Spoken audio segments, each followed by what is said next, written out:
జీవితములను కట్టే పనిలో, మనల్ని బలపరిచే పనిలో, మనల్ని స్థిరపరిచే పనిలో నిరంతరం ఆయన ఆసక్తి కలిగి ఉన్నాడు. హల్లెలూయా. యోహాను సువార్తలో ఒక మాట ఉంటది కదా, యోహాను సువార్తలో ఒక మాట ఉంటుంది. ఆ మాట సరే ఓకే, ముందు యెషయా గ్రంథము 64వ అధ్యాయం చూద్దాం.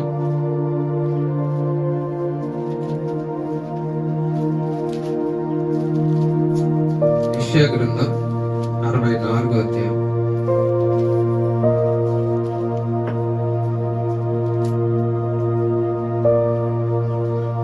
4వ వచనం. యెషయా గ్రంథం 64వ అధ్యాయము 4వ వచనం.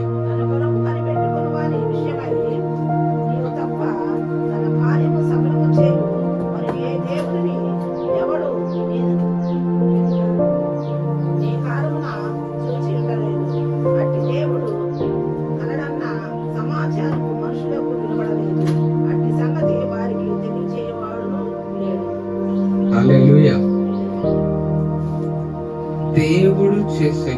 దేవుడు ఒక దేవుడు ఉన్నాడు. ఆయన మనుషుల జీవితాలలో గొప్ప కార్యములు చేయుచున్నాడు అనే విషయం ఇంకా తెలియలేదంట ప్రజలకి. చూడండి ఎంత గొప్ప దేవుడిని మనం కలిగి ఉన్నాం. సో ఈ విధంగా దేవుని వాక్యం మీతో పంచుకున్నటకు దేవుడిచ్చిన అవకాశం బట్టి ఎంతో ఉన్నాను. ఇంకా సేవకులు కుమార్ గారిని బట్టి, ఆయన చేస్తున్న పరిచయం బట్టి నేను ఎంతగానో దేవునికి కృతజ్ఞుడిగా ఉన్నాను. దేవుని ఎంతగానో స్తుతిస్తూ ఉన్నాను. సో ఈ సంఘంలో వచ్చి ఈ విధంగా మీతో దేవుని వాక్యాన్ని పంచుకోవటం, మనం ఒకరినొకరు విశ్వాసంలో బలపరుచుకుంటూ వాక్యము ద్వారా ప్రోత్సహించుకుంటూ విశ్వాసంలో కట్టుకొచ్చు ఉండాలి. హల్లెలూయా. సో అదే విషయాన్ని కొన్ని దేవుని వాక్యం ద్వారా మనము విశ్వాసంలో బలపడతాం.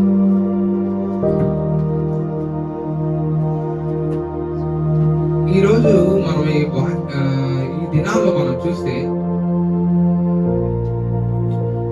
దేవుడైతే తన బిడ్డల జీవితాల్లో గొప్ప గొప్ప కార్యములు చేయడానికి, తన మహిమను కనపరచడానికి ఆయన ఎల్లప్పుడూ సిద్ధంగా ఉన్నాడు. అయితే ఇక్కడ దేవుడు ఏ రీతిగా అయితే పనిచేస్తూ ఉన్నాడో దుష్టుడు కూడా, శత్రువు కూడా అదే రీతిగా పనిచేస్తున్నాడు. సో ఇక్కడ ప్రశ్న ఏంటంటే, విశ్వాసంగా దేవుని బిడ్డలంగా ఉన్న మనము, మన గమనము, మన చూపు, మన దృష్టి ఎటువైపు ఉంది అనేది, సో దాన్ని పరిశీలించుకొని మన దృష్టి మన విశ్వాసములకు కర్త, దాన్ని కొనసాగించే యేసయ్య మీద నిలబడటానికి, బలపడటానికే మనం దేవుని సన్నిధిలో ఉన్నాం. హల్లెలూయా. అయితే గొప్ప విషయం ఏంటంటే, ఆయన మనల్ని బలపరచడానికి ఉన్నాడు. మనం ఆయన మీద దృష్టించాలి. హల్లెలూయా. సో యోహాను సువార్త 10వ అధ్యాయం ఒకసారి చూద్దాం.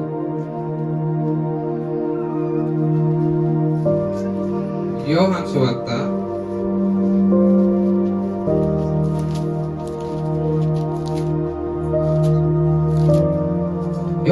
10వ అధ్యాయం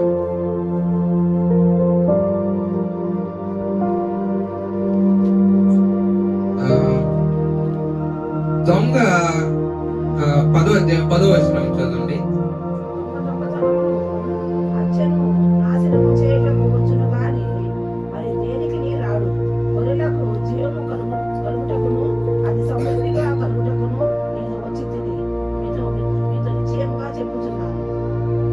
అక్కడ మనం మనం చూసాం కదా, దొంగ అయితే దొంగతనం చేయడానికి, నాశనం చేయడానికి, చంపడానికి వస్తాడు. కానీ అక్కడ గొర్రెలకు జీవమును అది సమృద్ధిగా కలుగుటేటును నేను వచ్చి ఉన్నానని. శత్రువు పనిచేస్తా ఉన్నాడు, దేవుడు పనిచేస్తా ఉన్నాడు. మన దృష్టి ఎటువైపు ఉంది? ఎప్పుడైతే మనము విశ్వాసము ఉంచి మనము దేవుని వైపు మన దృష్టిని నిలుపుతామో, పరిస్థితి ఎలాగున్నా, పరిస్థితులు ప్రతికూలంగా ఉన్నా, మన దృష్టిని మనం నిలపడానికి మనము స్థిరపరచుకున్నట్లయితే, మనం నిర్ణయించుకున్నట్లయితే, మనము దేవుని యొక్క సాన్నిధ్యాన్ని, దేవుని హస్తాన్ని మన జీవితాల్లో చూస్తాం. సో అందుకనే మనకి ఏం కావాలంటే, మనకి విశ్వాసం కావాలి. దేవుడు చేసే కార్యములు మనం చూడాలంటే, దేవుని హస్తాన్ని మనం చూడాలి, దేవుని నడిపింపుని మనం చూడాలి. మనకు కావాల్సింది ఏంటంటే విశ్వాసము. అందుకే రోమేయులకు రాసిన పత్రిక 1వ అధ్యాయంలో మనం చూస్తే,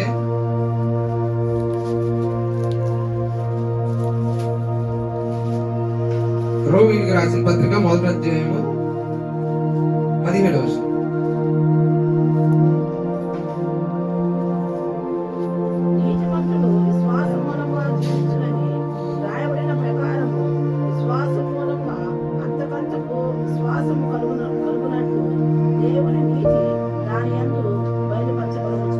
హల్లెలూయా. నీతిమంతుడు విశ్వాస మూలముగా బ్రతుకును. నీతిమంతుడు అంటే ఎవరు? దేవుని నమ్మిన, దేవుని బిడ్డలమైన మనం.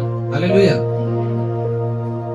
ఒక క్షణంలో, జీవితంలో, ఒక స్థితిలో దేవుని ఎరిగి, దేవుని రక్షకునిగా ఎరిగి, ఆయన నా రక్షకులని అంగీకరించి దేవుని బిడ్డలంగా అయినప్పటి నుండి మనము ఇక చాలు, ఇక మనము క్రైస్తవులు అయిపోయాం, మనం దేవుని బిడ్డలం అయిపోయాం అంటే సరిపోదు. మనం ఏం చేయాలి? నీతిమంతుడు విశ్వాస మూలముగా జీవించును. ఇంకొక మాట ఏమంటే, దేవుని నోటి నుంచి వచ్చు ప్రతి మాట వలన మనం జీవించాలి. అంటే విన్న మాట బట్టి కాదు, పోయిన ఆదివారం విన్న మెసేజ్ బట్టి కాదు, నేను చదువుకున్న, పొద్దునే ప్రార్థన చేసుకున్న దాన్ని బట్టి కాదు. ప్రతి దినము మనము దేవుని వాక్యాన్ని తీసుకోవాలి. నిన్న రాత్రి భోజనం చేసాము అని మనం పొద్దునే టిఫిన్ చేయకుండా ఉంటామా? దేవుని మన శరీరానికి ఆహారం ఏ రీతిగా ఉందో, దేవుని వాక్యం లేదా విశ్వాసంలో జీవించడం అనేది, దేవుని వాక్యాన్ని వినటం కూడా ఎలా ఉందంటే, అది ప్రతి దినము ఒక విధంగా చెప్పాలంటే మన శరీరంలో లేదా మన ఆత్మలో, మన జీవితంలో ఒక భాగమై ఉండాలి. దేవునితో ఒక సంబంధం, నిరంతర సంబంధం. హల్లెలూయా. సో ఆ విశ్వాసము మనం కలిగి ఉండాలని దేవుడు ఆశిస్తాడు. ఎప్పుడైతే మనం విశ్వాసంలో ఎదుగుతా ఉంటామో, దేవుడు మనల్ని ఇంకొక రోమేయులకు రాసిన పత్రికలో, నాకు నేను చదివాను కదా, యెషయా 64:4 మనం చూసాం కదా, దేవుడు చేసే కార్యములు, తన బిడ్డల జీవితంలో చేసే కార్యములు అవి కలవు, అలా కూడా దేవుడు చేస్తాడు అని గుర్తించట్లేదంట జనులు. అయితే నువ్వు విశ్వాసం కలిగి ఉన్న వ్యక్తివైతే, దేవుడితో సంబంధం కలిగి ఉన్న వ్యక్తివైతే, దేవుడు నీ జీవితంలో ఏ కార్యాలు చేయబోతున్నాడో, దేవుడు నీ జీవితంలో తన కృపను ఎలాగా చూపించబోతున్నాడో, అది చూసే విషయంలో, అది గ్రహించే విషయంలో నువ్వు ఎలా ఉంటావంటే గమనం కలిగి ఉంటావు. ఓకే, ఇది దేవుని కార్యము, దేవుడు నా జీవితంలో ఇంత గొప్ప కార్యము చేయబోతున్నాడు అని గమనంలోకి వస్తాం. అదే రోమియోలు మనకి సమయం బట్టి నేను వాక్యం రెఫరెన్స్ లోకి అలా చెప్తున్నా. ఆయన ఏ సంగతులనైతే అవి కంటికి కనపడలేదు, చెవికి వినపడలేదు, మనుష్య హృదయం మనకు మాటలతో మనం పూర్తిగా వాక్యాన్ని చూడం. అయితే తన ఆత్మ ద్వారా ఇవి మనకు బయలుపరచబడి ఉన్నవి. మనకైతే నుండి దాని తర్వాత ఆ వాక్యంలో ముందుకు వెళ్తే ఏమనుంది అంటే మనకైతే అంటే దాని అర్థం ఏంటంటే నువ్వు దేవుని విశ్వసించిన వ్యక్తి అయితే దేవుని కార్యములు, దేవుని ఆలోచనలు నీ జీవితంలో నువ్వు వేయబోయే నువ్వు ముందు వేయాల్సిన అడుగు, నీ జీవితంలో ముందు జరగబోయే సంగతులు, మేలుకరమైన సంగతులు ఎరిగే విషయంలో నీకు దేవుడు మరుగుపరిచి ఉంచలేదు. హల్లెలూయా. సో అయితే మనం ఆ గ్రహింపు కలిగలేము. ఆ దేవుడు ఆయన దేవుడుగా ఉన్నాడు. ఆయన నా జీవితం గురించి వారంలో ఒకసారి లేదంటే 2 సార్లు దేవుని దగ్గరికి వెళ్ళి ప్రార్థన చేసుకొని చదువుకుంటే సరిపోతుంది. లేదు, వాక్యమును వినుచూ ఉండగా దేవునితో ఆ సంబంధము, ఒక తండ్రి ఒక కుమారునికి ఉన్న సంబంధం రీతిలో దేవునిని నీ జీవితంలో ఒక వ్యక్తిగా నువ్వు గుర్తించి, మన తల్లిదండ్రులతో కుటుంబంలో ప్రతి వ్యక్తితో నువ్వు ఏ రీతిగా సంబంధం కలిగి ఉంటావు, ఆ రీతిగా గనక దేవునిని సన్నిహితంగా దగ్గరగా నువ్వు గ్రహించగలిగితే, అంగీకరించగలిగితే, ఓకే దేవుడు ఆయన ఎక్కడో లేడు, ఆయన నాతో పాటు ఉన్నాడు, నాలో ఉన్నాడు, ఆయనతో ప్రతి దినము నేను సంబంధం కలిగి ఉండవచ్చు అనే దాని మీద ధ్యాస ఉంచి దాని గురించి ఆలోచించి నువ్వు వాక్యము ద్వారా ఆయన ఆలోచనలను ఆయన మనస్సుని నువ్వు ధ్యానించడం మొదలు పెడితే విశ్వాసములో నువ్వు ఆయన నిన్ను నడిపించే, నీ జీవితంలో నడిపించే దారిని నువ్వు ఎరిగి ఉంటావు. లేదా ఆయన నుండి నువ్వు గొప్ప కార్యాలని నీ జీవితంలో, నా జీవితంలో మనం చూడగలుగుతాం. హల్లెలూయా. మరి మార్కు సువార్త మనం చిన్న వృత్తాంతం ద్వారా ఎలాగ మనం విశ్వాసంలో బలపడగలం చూద్దాం. మార్కు సువార్త 5వ అధ్యాయం 24 నుంచి 34 చూద్దాం.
హల్లెలూయా.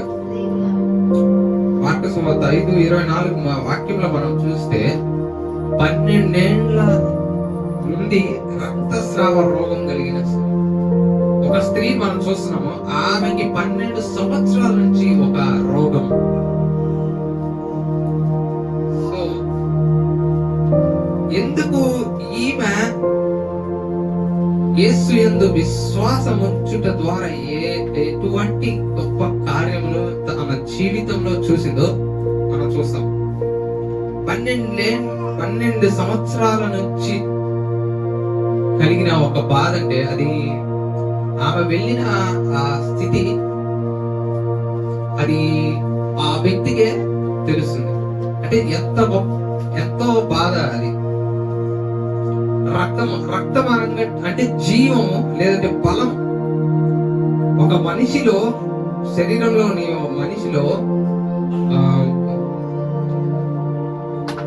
ముఖ్యమైనది, అత్యవసరమైనది అంటే జీవానికి ఆధారం ఏంటిది అంటే రక్తం. సో ఆ రక్తము సహజంగా దేవుడు సృష్టించిన మన శరీర పద్ధతి ఎలా ఉంటదంటే, రక్తము మనకి ఏదైనా గాయమైన కానీ రక్తం ఏమైందంటే గడ్డగట్టింది. దానికి ఒక గుణం అనేది దేవుడు కలిగేసి ఉంచాడు. ఆ గుణం కనుక లేకపోతే, కొంతమంది మనం హాస్పిటల్లో చాలా అరుదుగా చూస్తాం, ఆ గుణం లేక ఏమైందంటే రక్తం నిలవదు. ఏదైనా గాయమైనా కానీ రక్తం నిలవకపోతే అది ఏమైంది, అది ప్రాణం. రక్తంలో ఏముంది, ప్రాణం ఉంది. కానీ ఆ రక్తం నిలవకపోతే ఆ వ్యక్తికి కొన్ని నిమిషాల్లో, కొన్ని గంటల్లో మనిషి చనిపోతాడు. అలాంటిది ఈమె, ఆ రక్తము ఆమెకి నిలవట్లేదు. 12 ఏళ్ల నుంచి ఆమె ప్రయాస పడతాం. సో అంతటి పరిస్థితిలో ఆమె ఏమి చేసింది, యేసుని గురించి వినింది. అన్ని ఏళ్ళు అంత ప్రయత్నాలు చేసిన ఆమె యేసుని గురించి వినింది. మన జీవితాల్లో ఎన్నో ప్రయత్నాలు చేసి ఉండొచ్చు, ఎన్నో అవకాశాల్ని చూసి ఉండొచ్చు. ఈ వ్యక్తి ద్వారా, లేదంటే ఈ రోజైనా, ఈ సంవత్సరం అయినా అని మన జీవితంలో ఎన్నో పరిస్థితులు. ఆమెకి ఒక రోగము, ఆమె జీవితంలో ఒక సమస్య ఏంటిదంటే ఒక రోగం. అలాగే ప్రతి వ్యక్తి జీవితంలో కూడా ఏదో ఒక పరిస్థితి, ఒక సమస్య. కానీ అలాంటి పరిస్థితిలో ఆమె వైద్యులని ఆశ్రయించి, మనం కూడా ఎంతో మందిని ఆశ్రయించి ఉంటాం, మన జీవితంలో కూడా ఆశ్రయించాం. ఈ వ్యక్తి వలన, లేదా ఇక్కడికి వెళితే ఒక హాస్పిటల్ వల్ల ఇక్కడ నాకు విముక్తి కలుగుతుంది, ఇక్కడ నాకు స్వస్థత కలుగుతుంది, ఇక్కడ నా జీవితం బాగుపడుతుంది, ఈ వ్యక్తి వలన నా జీవితం బాగుపడుతుంది, ఈ వ్యక్తి వలన నాకు సహాయం కలుగుతుంది, ఇక్కడ నాకు బలం కలుగుతుంది. అలాగా 12 సంవత్సరాలు ఈ స్త్రీ వెళ్ళి అక్కడ ప్రయత్నం చేసి, ఇంకా అక్కడ ఏమనుంది వాక్యంలో, ధనమును ఆమె వ్యయము చేసుకుంది, అంటే ఖర్చు చేసింది.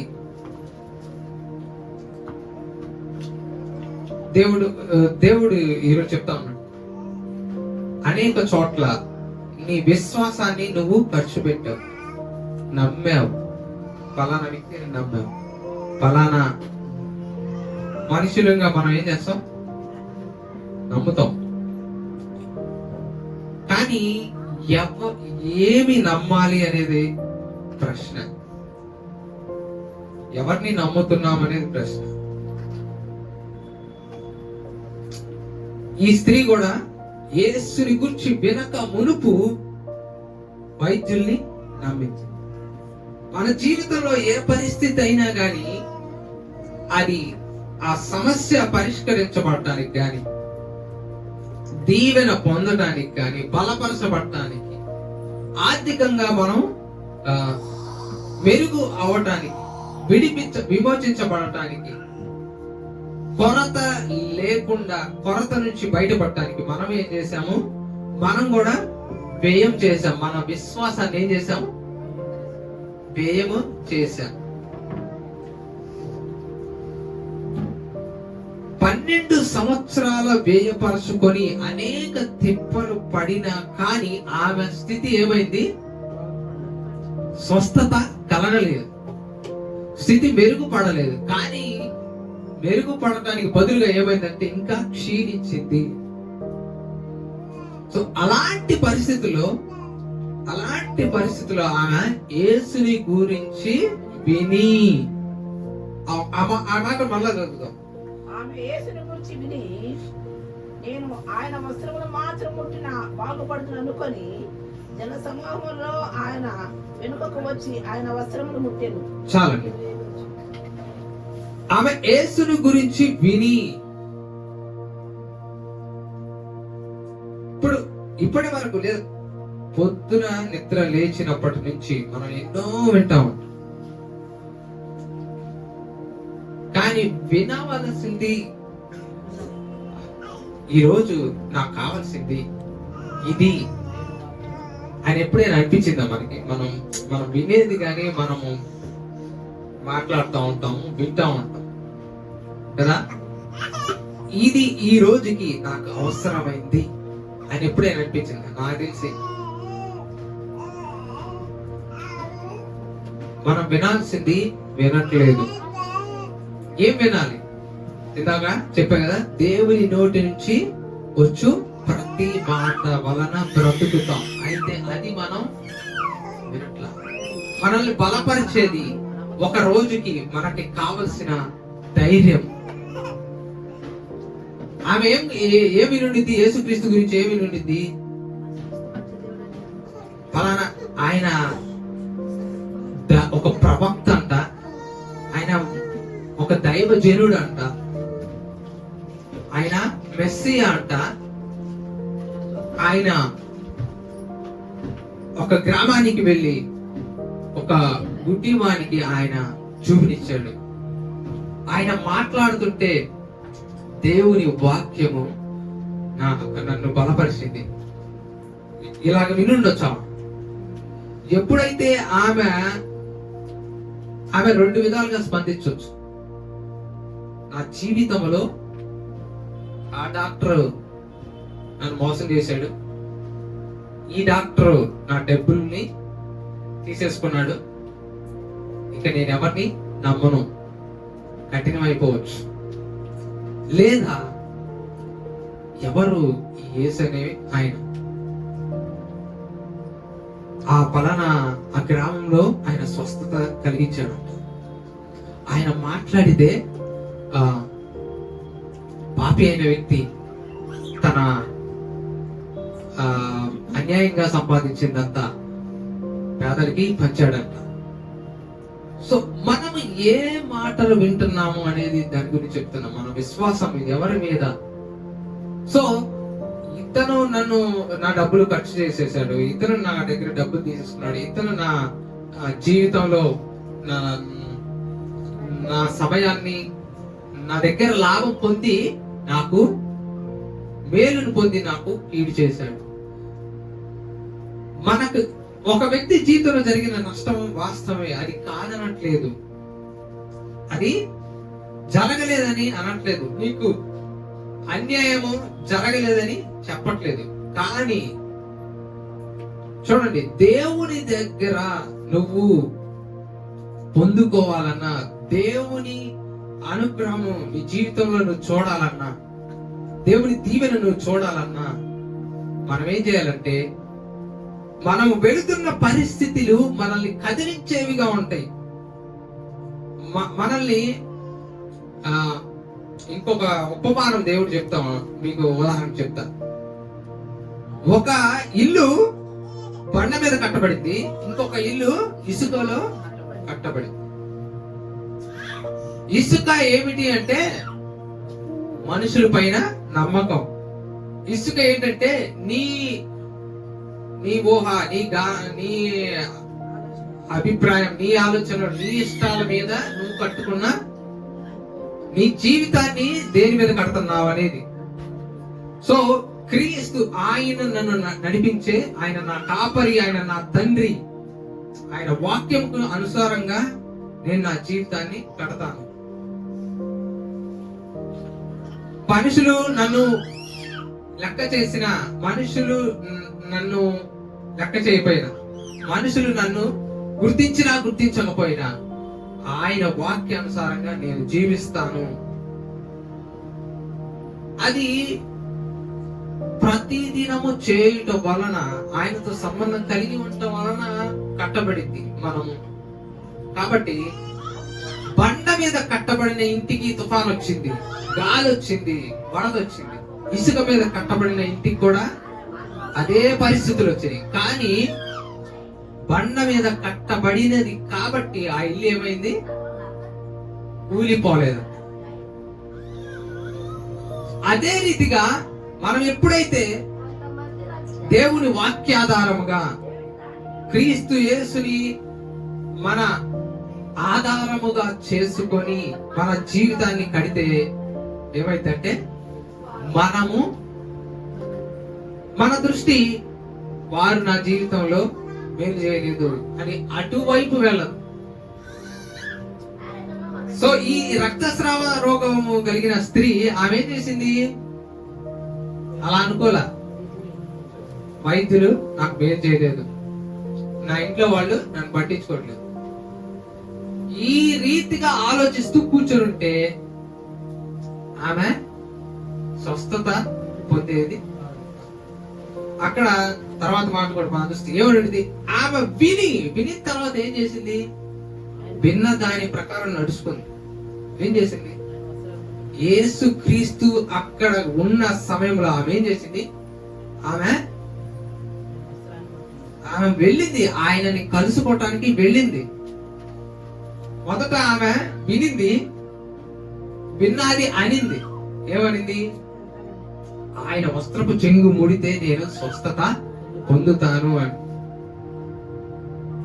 ఎప్పుడైతే వినుట వలన విశ్వాసం వస్తుంది. ఆమె ఇక్కడ చాలా ముఖ్యమైన అంశం మీరు గుర్తుంచుకోవాల్సింది. వాళ్ళు చేయలేదు, వాళ్ళు ఇట్లా చేశారు, వాళ్ళు చేశారు. నువ్వు ఇది వింటున్నావు, ఇది వింటం వల్ల ఏమొస్తుంది? అవిశ్వాసం వస్తుంది, ద్వేషం వస్తుంది, కోపం వస్తుంది. అది నీ జీవితంలో నా జీవితంలో కార్యాలు ఎందుకు జరగట్లా? వాళ్ళు చేయలేదు, వీళ్ళు చేయలేదు, వీళ్ళు మారరు, నా స్థితి మారదు. ఏం మాట్లాడుతున్నావు? అవిశ్వాసాన్ని మాట్లాడుతున్నావు. కానీ అదే అవిశ్వాసాన్ని మాట్లాడు. యెహోవా నా కాపరి, ఆయన నా దుర్గము, నా కేడం. మనుషులు నన్ను సహాయం చేసినా చేయకపోయినా ఆయనే నాకు ఆధారం. నా కొండల తట్టు నా కళ్ళు ఇచ్చున్నాను, నాకు సహాయం ఎక్కడి నుంచి వస్తుంది? యెహోవాయే నాకు సహాయం. సో ఎప్పుడైతే ఈ సనుగుడు లేదా ఈ నీ బాధకి కష్టము సవాలు ఎందుకు వస్తుందంటే, నీలో ఏమి నీ ఆత్మలో లేదా నీ హృదయంలో ఏముందో అది బయటికి చూపించడానికే వస్తుంది. నిజంగా నీలో విశ్వాసము ఉంటే ఏమవుతుంది? విశ్వాసం బయటికి వస్తుంది. పరిస్థితి నిన్ను కదిలించాలని చూసినా, వాన వచ్చినా, గాలి వచ్చినా, నువ్వు ఎవరి మీద కట్టబడి ఉన్నావు? క్రీస్తు మీద కట్టబడి ఉంటే నీలో నుంచి ఏమొస్తుంది? స్తుతి వస్తుంది, ఆరాధన వస్తుంది, దేవుని వాక్యమే వస్తుంది. ఇది ప్రతి దినము సంబంధములో నుంచి, ఆయనతో ఉన్న అన్యోన్య సహవాసములో నుంచి ఏమైంది? నీ సువర్ణం వంటి విశ్వాసము బయటికి. హల్లెలూయా. సో ఆ రీతిగా మనం కట్టుకోవాలి, ఆ రీతిగా మనం విశ్వాసంలో బలపడాలి. ఇప్పుడు ఏం చేయాలి? ఆ మంది ఆయన వస్త్రపు చెంగు మాత్రం ముట్టినా నేను బాగుపడు. మనం ఏమన్నాను? యెహోవా నా కాపరి, గణాంధకారపు లోయలో నేను సంచరించినను ఏ అపాయమునకు భయపడను.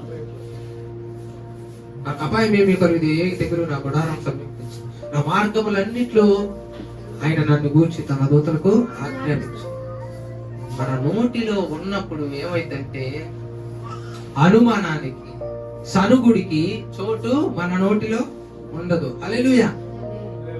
సరే, ఎప్పుడైతే ఆమె అనినదో ఆయన వస్త్రపు చెంగు ముడితే నేను స్వస్థత పొందుతానని ఎప్పుడైతే అనుకుంటూ ఉందో, వెంటనే ఏం చేసింది? అన్న ప్రకారం, తాను చెప్పిన ప్రకారం ఏం చేసింది? యేసుక్రీస్తు వచ్చాడని వినింది. ఎప్పుడైతే యేసుక్రీస్తు ఉన్నాడు, ఇక్కడ ఉన్నాడని తెలిసిందో వెంటనే ఏం చేసింది ఆమె నడిచింది. మనం కూడా యెహోవా నీకు ఆశ్రయంగా ఉన్నాడు అని నువ్వు నీ నోటితో పలుకుతున్నప్పుడు ఆ రీతిగా మనము నడవాలి. అంటే ఆ వ్యక్తి మీద కోపపడటం, మనకి మేలు చేయని వారిని చూసి కలహం కలిగి ఉండటం, కోపపడటం, అసూయ కలిగి ఉండటం, అది చేయకుండా నువ్వేం చేయాలి? క్షమించాలి. క్రీస్తు మనల్ని క్షమించిన ప్రకారం క్షమించాలి. నీ దృష్టిని చెడు వైపు నుంచి విశ్వాసం వైపుకి, యేసు వైపుకి నిలపాలి. ఇదేంటి? విశ్వాసమును క్రియలో చూపించడం. హల్లెలూయా. ఎప్పుడైతే ఆమె వినిందో అనింది, ఆయన వస్త్రపు చెంగు ముడితే నేను బాగుపడదునని తన నోటితో అనింది. తన నోటితో అన్నది తను ఏం చేసింది? చేసింది. హల్లెలూయా. ఎప్పుడైతే మనము వింటూ ఉంటామో, ఆయన వాక్యమును వింటూ ఉంటాము, ఆ విన్న వాక్యాన్ని మన నోటితో అంటూ ఉంటాము, ఈ రెండు చేసితే దేవుడు నువ్వు ఏది చేయాలో అది నీకు బయలుపరుస్తాడు. ఎప్పుడైతే ఆయన వస్త్రపు చెంగు ముట్టిందో ఆమె తన రక్తధార కట్టెనని ఎరిగి అని ఉంటది ఒక మాట అంట. వెంటనే ఆమె రక్తధారణ కట్టెను. ఆమె గమనించిందంట, ఆయన వస్త్రపు చెంగులో కూడా స్వస్థత ఉంది. ఆమె విశ్వాసము ఆమెని ఏం చేసింది? స్వస్థత పరిచింది. యేసుక్రీస్తు వారు ఆమెను చూసి అంటాడు, ఆమె తనంతట తానుగా వచ్చి చెప్పింది, అయ్యా ఈ రీతిగా నేను అనుకున్నాను, ఎప్పుడైతే నీ వస్త్రాన్ని ముట్టానో నేను స్వస్థత పొందాను. అప్పుడు యేసుక్రీస్తు వారు ఒక మాట అన్నారు. ఏమన్నారు? అమ్మా నీ విశ్వాసము స్వస్థపరిచింది. సో దేవుడు ఆలస్యం చేయట్లా. మన జీవితంలో దేవుని కార్యాలు ఏమి తక్కువ కాలేదు. అది చూసే విశ్వాసము మనం ఏం చేయాలా? కలిగి ఉండాలి. ఎప్పుడైతే ఆ విశ్వాసం కలిగి ఉంటాం, దేవుడు మన జీవితంలో చేసే కార్యాలను మనం చూడగలుగుతాం. హల్లెలూయా. ఎందుకని అక్కడ యేసుక్రీస్తు వారు ఏమన్నారు? అమ్మా నీ విశ్వాసము నిన్ను స్వస్థపరిచింది. కనుక మన జీవితాల్లో కూడా మనం ఆయనను గూర్చి వినాలి. విన్నదాన్ని మనం ఏం చేయాలా? మన ధ్యానంలో ఉంచుకోవాలి. అది మన ప్రతి దినము చేస్తూ ఉండాలి. మన ఆహారం ఏ విధంగా అయితే తీసుకుంటూ ఉన్నామో అదే రీతిగా మనం ఏం చేయాలా? ఆయన వాక్యము ధ్యానం చేస్తూ ఉండాలి. ఎప్పుడైతే ఈ రీతిగా చేస్తూ ఉంటామో మనము చేయవలసినది, విశ్వాసంతో మనం చేయవలసింది, ఆయన మనల్ని ఆ రీతిగా నడిపిస్తాడు. అలా నడిపించినప్పుడు మనకు కావలసిన ప్రతిదీ మన జీవితంలో మనం చూస్తాం. హల్లెలూయా. దేవుడి కొద్ది మాటలు దీవించిన గాక. ఆమేన్. మనం చిన్న ప్రార్థన చేసుకున్నాం. మహోన్నతుడ స్తోత్రం తండ్రి, దేవా నీకు వందనాలు. విశ్వాసము వలనని జీవించవలను నీతిమంతులు. దేవా నీ బిడ్డలమైన మేము ఈ లోకంలో మా జీవితంలోని ప్రతి దినము మాకు ఎదురయ్యే పరిస్థితులు నీ నుండి మా దృష్టిని మరల్చకుండా దేవా నీ మీదే మేము ఆనుకున్నట్లుగా నేను ఈ క్షణంలో నీవు మాట్లాడిన మాటలను బట్టి వందనాలు.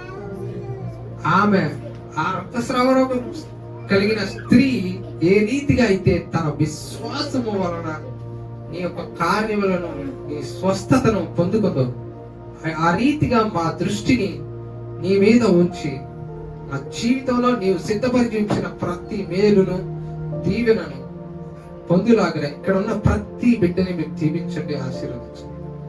వాక్యమును విత్తనము విత్తి ఉండగా అది నూరంతలుగా ఫలింప చేయండి నాయన. ఆ జీవితంలో ఉన్న ప్రతి పరిస్థితులను చాలిన దేవుడిగా ఉండి గొప్ప కార్యములను వారి జీవితంలో జరిగించండి. ప్రతి సమస్యను మీరే పరిష్కరించండి. ఈ రీతిగా నాయన మీరు ఇంకను మాతో ఉండి మా జీవితంలో మీరు మీ కార్యములను మానక జరిగించు ఉన్నందుకు మీకు కృతజ్ఞతలు వందనాలు తెలియజేస్తూ యేసు నామంలో ప్రార్థించుకొనినాం తండ్రి. ఆమేన్.